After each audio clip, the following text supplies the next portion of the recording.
Hola a todos y bienvenidos a Talentos y Hay, un podcast donde demostramos que la poca experiencia no es un obstáculo ni una excusa para hacer cosas extraordinarias y que los jóvenes somos mucho más que el futuro del país. En este espacio, creado entre Naranja Media y Protección, queremos probar que las decisiones que tomamos hoy construyen la vida y el futuro que soñamos, a través de historias reales de personas reales haciendo cosas extraordinarias. Siendo así, bienvenidos a la comunidad que crea el futuro gracias a su talento.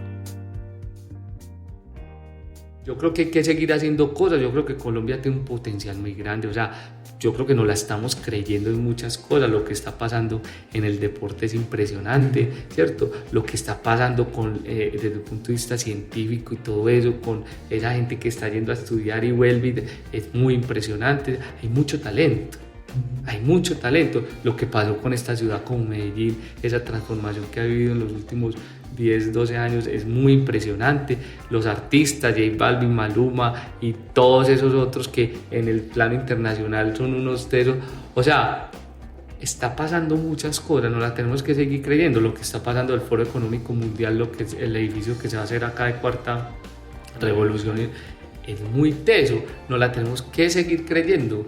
Ese es Julián Oquendo, algunos de ustedes lo conocerán porque es uno de los cofundadores de Tehatsu, y lo que está diciendo es, en otras palabras, que talento sí hay. Pero lo cierto es que aunque en nuestro país abunda el talento, para que ese talento se traduzca en iniciativas, en creaciones y nuevas oportunidades, es necesario aprovecharlo. En este episodio conversamos con Julián porque él es de esos que entendió que para aprovechar el talento no basta con metérsela toda lo que estamos haciendo. Él entendió que si uno solo trabaja en sus proyectos, pero no se trabaja a sí mismo, le pasa lo que le pasa a tantas promesas del fútbol. Esas personas que están llenas de talento y que al final de cuentas se quedan en eso, en promesas.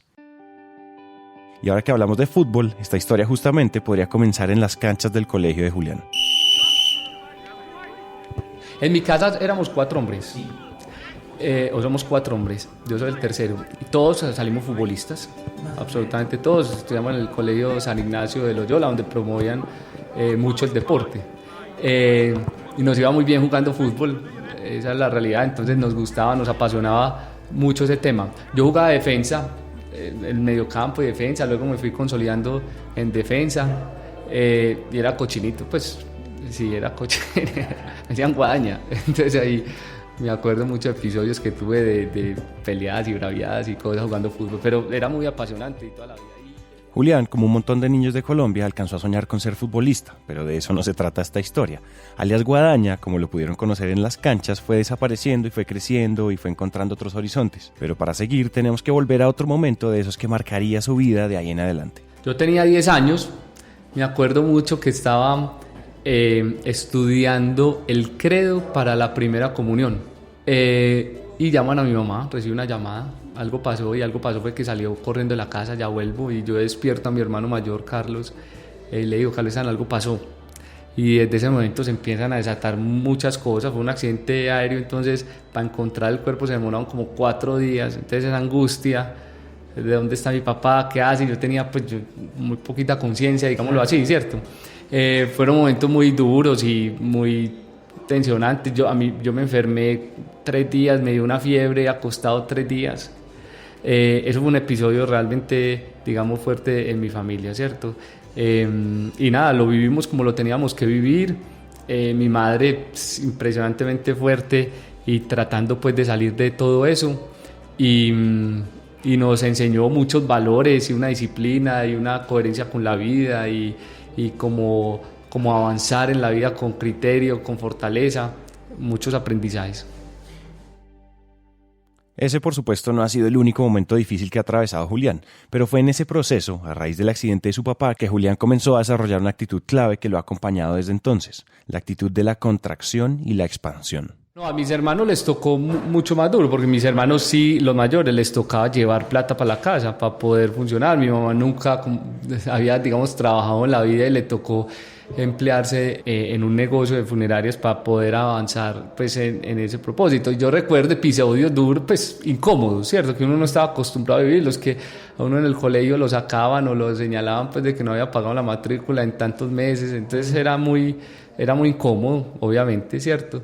Pero nada, yo creo que esos momentos por decirlo así, de tanta reflexión, de vivirlos fuertemente, le ayudan a uno a expandirse. Siempre después de la contracción viene expansión, absolutamente siempre. Entonces eso es simplemente aceptarlo y saber que uno hay veces está en la ola en la parte de arriba y hay veces en la parte de abajo, y con el mismo entusiasmo y las mismas ganas de trabajar, afrontar eso y vivir lo cotidiano. Los momentos dolorosos hacen que uno se contraiga, que se reduzca, que se vuelva más estrecho, pero la idea es que después de esa contracción venga la expansión, que uno salga del proceso más grande, más lleno, más sabio. Después de la muerte de su padre vino un momento duro para su familia, no solo emocional sino financieramente, y de esas crisis financieras en donde era necesario hacer dinero para el diario, nació una de las primeras expansiones financieras de Julián. Con uno de sus mejores amigos y en una de esas primeras experiencias intuitivas, no muy formales de emprendimiento, se puso a vender naranjas. El tema de las naranjas, es que el tema de las naranjas yo lo empecé a hacer como en sexto, séptimo, con un gran amigo canario, era un amigo del alma, sí, con él. Cuando decimos no muy formales, no queremos decir pequeñas. Julián y el canario llegaron a vender 1 tonelada semanal de naranjas que repartían en un Renault Twingo después del colegio. Y ahí fue donde yo empecé a descubrir que me gustaba eso y que me gustaba explorar esos caminos de los negocios. Ya cuando estaba en noveno décimo, ya empecé a jugar fútbol, digamos, de alto rendimiento en las divisiones inferiores del Medellín. Y ahí una experiencia súper enriquecedora, viviendo otras realidades, entendiendo el valor como de la autodisciplina. Uno era muy mimado, pues así de sencillo. Entonces allá, no, venga, que hay que comer todo, hay que viajar en bus, entonces una experiencia demasiado fructífera para la vida de uno. El fútbol competitivo en Colombia es formador por muchos aspectos. En un primer nivel, en los músculos y en la cabeza de Julián quedaron aprendizajes de disciplina, de mentalidad y de trabajo en equipo. Pero por otro lado, para una persona como Julián era también la oportunidad de conocer realidades de todo tipo. Yo soy vegetariano por convicción, pero es que uno allá conoce realidades que no comen carne en 8 o 15 días, pues porque no hay, pues, plata, ¿cierto? Se tienen que venir de unas partes a entrenar y caminando porque no hay plata para los pasajes, o sea, es unas condiciones supremamente duras, ¿cierto? Que le tocaba a muchos compañeros. Entonces uno aprende a vivir eso de cerca. Yo nunca, la realidad lo había vivido en el colegio. Todas estas experiencias juntas formaron a Julián como un joven con fuerza. Él ya había sentido que era competir en grande, ya había conocido desde la distancia otras realidades del país y ya sabía que se sentía hacer su propio dinero. Entonces, en algún momento de su historia, Julián abandonó la idea de ser futbolista y giró hacia los negocios. En mi casa todos pues con ese sector de ingenieros administrativos, administración de negocio, economía, todos con ese perfil como empresa y negocios. Y aunque no fue un estudiante destacado, aprendió esas cosas objetivamente necesarias para crear y administrar empresas. Después trabajó unos años en una empresa familiar donde esos conocimientos se afianzaron y poco a poco, como resultado de su curiosidad, llegaron experiencias diferentes de emprendimiento. El resto de esta historia muchos la conocen y está muy bien contada en otros podcasts que podemos dejar en las notas de este episodio. En algún momento un amigo le propuso a Julián que trajeran de Estados Unidos la representación de una marca de té llamada Arizona y después entendieron que había una oportunidad grande para hacer esa industria en Colombia y entonces crearon Hatsu. Después de muchos años, Hatsu es mucho más que una empresa de té. Es una de esas marcas que fue capaz de representar un estilo de vida y ahora tiene leches vegetales, sodas, snacks, vende en 10 países del mundo, mejor dicho. Hatsu ha sido mediático por muchas razones, dentro de ellas porque después de empezar sin recursos y vendiendo algunas cajas al mes, tuvo un crecimiento tan acelerado y tan robusto que en el año 2015 fue adquirida por Postobón. Y aunque hasta ahora Hatsu ha sido el emprendimiento más icónico y tal vez el más exitoso de su vida, en realidad ha hecho más cosas. Ha quebrado 5 empresas, hoy tiene junto con su esposa una empresa de belleza llamada Toy y desde este año está de frente en una empresa de energía llamada Green Plus. Esto obviamente implicó trabajo duro y un montón de decisiones y de reuniones estratégicas, pero como les digo, eso ya está muy bien contado en otros lugares. En este punto entonces volvemos a la pregunta del comienzo. ¿Qué hacemos para desarrollar nuestro talento? ¿Cómo lograr con eso que tenemos por dentro las cosas que nos proponemos? La respuesta inmediata a esa pregunta es trabajo duro. Esa es la respuesta indiscutible. Con Julián quisiéramos agregar algo, y es trabajo interior. No, mira, yo siempre he sido como muy reflexivo en ciertas cosas de la vida, o sea, como estoy en esa búsqueda de potencializarme como persona, ¿cierto? Si fuéramos simplistas, hasta un poco irresponsables, podríamos resumir la vida de Julián en 2 búsquedas. Una primera, que acabamos de narrar, la de ser un gran empresario, y una segunda búsqueda para trabajarse como persona. Y esto suena obvio, pero no lo es, porque hay algo muy común en la vida de los emprendedores y es que ese camino de convertirse en grandes empresarios es tan difícil, tan demandante y tan absorbente que la segunda búsqueda se contrae. Y a veces se contrae tanto que nunca se expande. Pasan cosas y durísimas en la vida de uno, momentos de mucha transformación, momentos de mucho dolor, momentos en que uno prácticamente traiciona a la familia, en que uno, amigos, en situaciones súper complejas. Esos momentos duros tienen dos lados. Por un lado pueden apoderarse de nosotros y por el otro, como ya mencionamos, nos hacen crecer. Y vuelvo, insisto, esos momentos lo llenan a uno como de valor, de reflexión para expandirse, para momentos de oscuridad luego se convierten en, digamos, en más luz. Son momentos de profunda reflexión que lo hacen tocar a uno, digamos, el hoyo negro, y entonces cuando uno empieza a tocar esos sabores, se da la oportunidad de conocer unos digamos, sectores de la vida de uno. Julián nos advierte algo, y es que si uno quiere ser un gran empresario, un gran artista o un gran futbolista, no puede dedicarse únicamente a su arte, a su fútbol o a su empresa. Y vuelve y juega. Esto es fácil de decir, pero ese viaje interior, ¿cómo se hace? Uno tiene que explorar caminos, darse el permiso de explorar esos caminos. Y un proceso de autoobservación siempre, creo yo, debe darse acompañado por un maestro. Es mucho más fácil uno autoobservarse con un maestro al lado. Entonces hay que pedirle a la vida, o al universo, o a Dios, que le permita a uno llegar, que le lleguen esos maestros. Hay que abrirse a eso. Es importante. Pedir maestros, o bueno, si usted no cree que le van a llegar maestros, entonces vaya y búsquelos. La idea es poderosa. Un maestro, una persona que tenga conocimiento, que haya pasado por ahí y que le ofrezca una mirada externa sobre su progreso.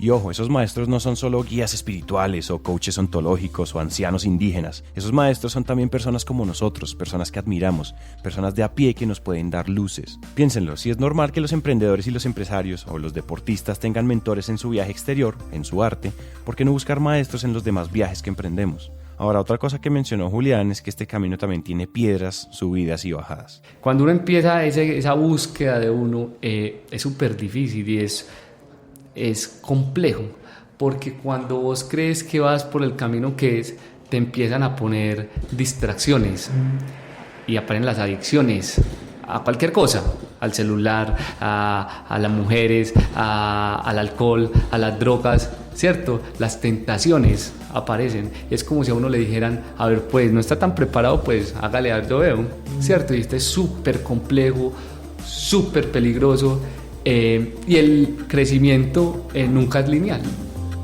El crecimiento en las personas y en las empresas nunca es lineal. Entonces uno se devuelve, vaya. Entonces eso es como la transformación y lo que uno tiene que tratar de mejorar día a día. Y ya no es por demostrarle a una persona o a una familia o a un amigo nada, sino que tiene que ser una convicción de uno interna. Todo viaje tiene sus desvíos, y eso no necesariamente es malo. Los viajes no están pensados para recorrerse en línea recta a un ritmo constante. A veces uno siente que se estancó y que perdió el rumbo, pero esos desvíos suelen ser fundamentales, suelen convertirse en realidad en el camino mismo. Pero ojo, desvíos no son lo mismo que distracciones. Hay distracciones que vienen con la promesa de hacernos perder el norte, y enfrentarlas se vuelve incluso más difícil cuando uno se da cuenta que todo este esfuerzo no es más que una batalla de uno contra uno. Y cuando uno se mete a esos temas del ser y empieza a buscarlos, en muchas ocasiones ve, por así decir, oscuridad, porque es como empezar a ponerle luz a cosas que uno nunca ha visto de uno, ¿cierto? Entonces, el trabajo más retante que hay es trabajar uno contra uno. Ese es el más difícil. Ese es el más difícil. Algo fundamental para tener en cuenta es que no existe una sola técnica garantizada que les va a ayudar en su proceso de autoconocimiento. Esto, pues bien se sabe, no se trata tanto de teorías totalizantes ni de razonamientos perfectos. Se trata de experimentar y de sentir cómo se siente. Se trata de pequeñas evidencias que nos van mostrando nuestro propio camino. Deje el azúcar por una semana, a ver qué le pasa. ¿Qué siente en su cuerpo? Después, a la otra semana, deje las harinas, no como tanta harina, y verá qué le pasa. Entonces usted empieza a tener unas sensaciones súper diferentes. Haga una cosa elemental, y es cuando se despierte no coja el celular, sino que respire 10 minutos o 15. Y antes de acostarse, vuelva a hacer lo mismo y verá qué le pasa. Entonces esto no es una cosa de por allá detrás, no, es simplemente una cosa de experimentación elemental, o sea, haga intentos. Cuando la gente, por ejemplo, empieza a comer bien, empieza a hacer ejercicio, empieza a hacer trabajos de meditación o respiración, empieza a descubrir que hay otro mundo que nunca se ha explorado y empieza a sentirse diferente, como liviano. Eso es lo que pasa. y uno no entiende de dónde viene eso, pero ¿qué me está pasando? ¿Cierto?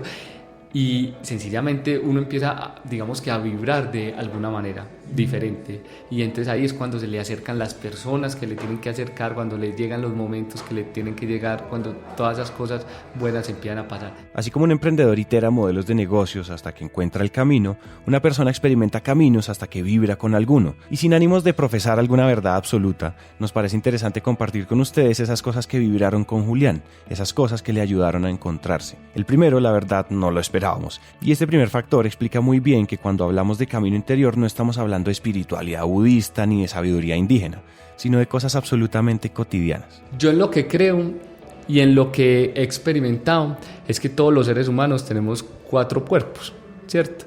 El cuerpo físico, el cuerpo mental, el cuerpo emocional y el cuerpo espiritual. Y que hay un quinto cuerpo que es el que nos ayuda a integrar y a potencializar eso, que es la energía. Y que una de las cosas para usar la energía es la alimentación.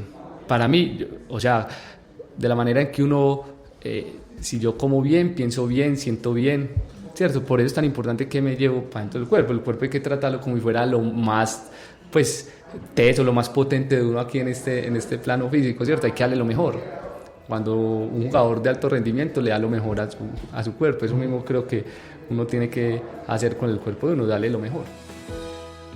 Cuando ya no estábamos grabando, Julián hizo una analogía muy interesante, y es que así como los deportistas son deportistas de alto rendimiento, también hay personas de alto rendimiento, hay emprendedores de alto rendimiento, hay ejecutivos de alto rendimiento y hay estudiantes de alto rendimiento. Y en ese sentido es ilógico creer que la única actividad que exige esfuerzo físico es el deporte. Todos los esfuerzos que hacemos son en alguna medida esfuerzos físicos y la gasolina del cuerpo es la alimentación.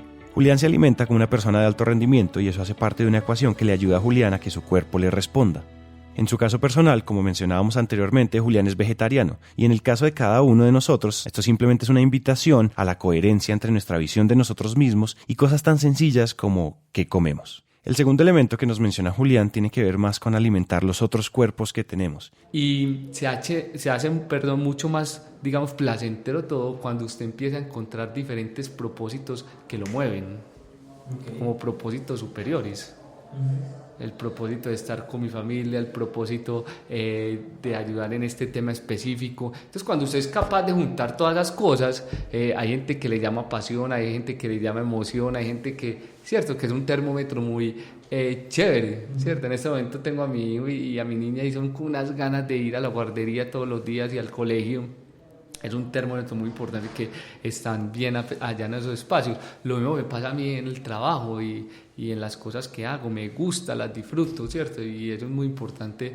El ejemplo de Julián me gusta porque cuando escuchamos de propósito superior es muy común creer que tiene que ser más allá de nosotros mismos, una cosa grande que tiene que ser una causa noble, el hambre, la pobreza o la desigualdad. Y claro, esos propósitos nos tienen que mover, pero también pueden ser cosas más pequeñas, más nuestras, como mis hijos o mi familia o mi tiempo a solas. Y para ir cerrando, como ya dijo Julián, hacemos esto porque así viajamos más livianos, porque así nos sentimos más conectados con nosotros mismos. Sin embargo, si eso no fue suficiente para ustedes, lo hacemos también porque gracias a ese viaje interno uno queda más preparado para asumir ese gran reto, para sacar adelante ese proyecto, esa maestría o ese emprendimiento. Todo lo que uno trabaja en el ser se ve materializado en la empresa o en el emprendimiento. Todo eso se ve materializado ahí. Y eso es lo que yo denomino como el alma de los negocios, que es muy difícil copiar. Así las empresas tengan mucho dinero, la contraparte o cualquiera de eso, es difícil copiar. Es encontrar un hilo conductor y trabajar en todos los aspectos. No solo se trata de venir a una empresa y trabajar. El alma de las empresas no está en el papel ni en ese cuadro de valores pegado en la pared, sino en el alma de los líderes y en el alma de las personas que integran los sistemas. Y eso después se ve. Para Julián, esa alma que se determina por un viaje interior se materializa siempre en los detalles. Como saludo, como doy las gracias, como pido un favor, como reacciono frente a un problema, como saludo al presidente de la empresa, pero como saludo al portero o a la línea de aseo. Es cuidar los detalles. Cuando uno se vuelve específico en cuidar los detalles, empieza a pasar algo en la empresa. Y eso sí sale del líder, eso se impregna en toda la compañía. Entonces, es muy chévere pues cuando pasan esas cosas. Esta historia nos gusta por varias razones. En la última década hay una especie de patrón que se repite en algunos grandes empresarios o grandes corporativos de las grandes capitales financieras. Y es que cuando llegan a la cima, cuando sienten que lo han logrado todo, terminan en la India o en el Tíbet meditando y dejan todo atrás porque descubren que ahí no estaba el éxito verdadero. Estas historias son verdaderamente impresionantes y son demasiado respetables, pero creemos que tienen un problema y es que hablan de una especie de dicotomía. Nos venden la idea de que uno puede ser una cosa o la otra, pero que ambas no van juntas. Y nos gustaría decir que no es así. Julián no es ningún maestro, Julián es un emprendedor imperfecto y una persona imperfecta, y Julián sigue ambos viajes. Esta no es la historia de un emprendedor que vendió su empresa y después se dedicó a cultivar su espíritu meditando, sino una historia de las dos cosas en paralelo. No, y quiero ser preciso en algo. Estoy en el mundo empresarial y me encanta que a los negocios les vaya bien, me encanta que se potencialicen, me encanta que tengan utilidades, todo eso. O sea, eso me encanta en el mundo de los negocios. Lo que quiero ser preciso es que el otro mundo también me importa mucho, ¿cierto? Y entonces es como, digamos, vivir en esos dos mundos de manera, pues, casi que sistemática, juntos, compenetrados, ¿cierto? Julián, la verdad, no es una persona con respuestas, y él mismo lo dice. Él es una persona llena de preguntas. Él se ha equivocado, ha traicionado principios, ha hecho daño, ha construido una familia, ha hecho empresas, ha quebrado empresas, se ha asociado con amigos y también ha perdido amigos por hacerlo. Hoy no queríamos traerles la historia de la foto, la que sale en el periódico, la historia perfecta, sino todo lo contrario, porque precisamente el fin no es la perfección, sino el viaje.